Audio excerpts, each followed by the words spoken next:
2014 వరకు 2 లక్షల రూపాయలే ఇన్కమ్ ట్యాక్స్ మినహాయింపు. మోదీ గారు వచ్చే వరకు 2 లక్షలు సంవత్సరానికి మీరు సంపాదిస్తే మినహాయింపు. మోదీ గారు వచ్చి 7 లక్షల వరకు పెంచినారు 10 సంవత్సరాల్లో. ఏకంగా 7 నుంచి 12 లక్షలకు పెంచినటువంటి చరిత్ర మోదీ గారు. ఇది మోదీ గారు మిడిల్ క్లాస్ ఫ్యామిలీస్, మధ్యతరగతి కుటుంబాల పట్ల, శాలరీడ్ పీపుల్ పట్ల వారికి ఉన్నటువంటి మరి అభిమానము, గౌరవము. మీరు ఇవాళ మొత్తం ఈ రాష్ట్రానికి, సమాజానికి సేవలు చేసిన ప్రభుత్వ ఉద్యోగులు తమ జీత భత్యాల ద్వారా ఏదైతే సొమ్మును ప్రభుత్వం దగ్గర దాచుకున్నారో, రిటైర్మెంట్ అయితే మాకు వచ్చే సొమ్ము ద్వారా పిల్లల పెళ్లిళ్ళు చేయడానికి, బిడ్డల చదువుల కోసము, ఇల్లు కట్టుకోవడానికి ఉపయోగపడే రిటైర్మెంట్ బెనిఫిట్స్ ప్రభుత్వం ఇచ్చే సొమ్ము కాదు.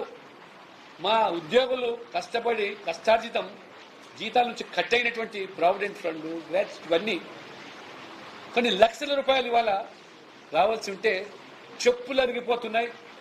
టీచర్లు, ప్రభుత్వ ఉద్యోగులు విరమణ పొందిన వాళ్ళు ₹1 రేవంత్ రెడ్డి గారు ఇవ్వట్లేదు.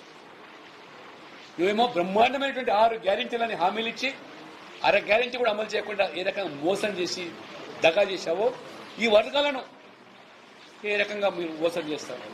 మొన్న నేను కామారెడ్డికి వెళ్తే ఒక టీచర్, సార్ నేను రిటైర్ అయినా నాకు రావాల్సిన జీత భత్యాలు, బెనిఫిట్స్, ప్రావిడెంట్ ఫండ్, గ్రాట్యుటీ ఇవ్వకపోతే తిరిగి బేజారైపోయి ఎమ్మెల్యేలు దిక్కులేరు, ఎమ్మెల్యేలు చెప్తే పట్టించిన పాపన లేరు, మంత్రులైతే మరి వాళ్ళు నేరుగా కమిషన్ల గురించి మాట్లాడుతున్నారు. కాబట్టి నేను కోర్టుకి వెళ్ళి కోర్టు ద్వారా నేను తీర్పు పొంది నా బకాయిలు తీసుకున్నాను సార్ అని. ఇట్లా బకాయిలు చెల్లించకుండా ఉంటే 33 మంది ఇవాళ వాళ్ళు ఆ భారం, ఆర్థిక భారం తట్టేయడం ఆత్మహత్యలు చేసుకున్నట్టు. ఇప్పుడు అనేక మంది టీచర్లు కోర్టును ఆశ్రయిస్తున్నారు.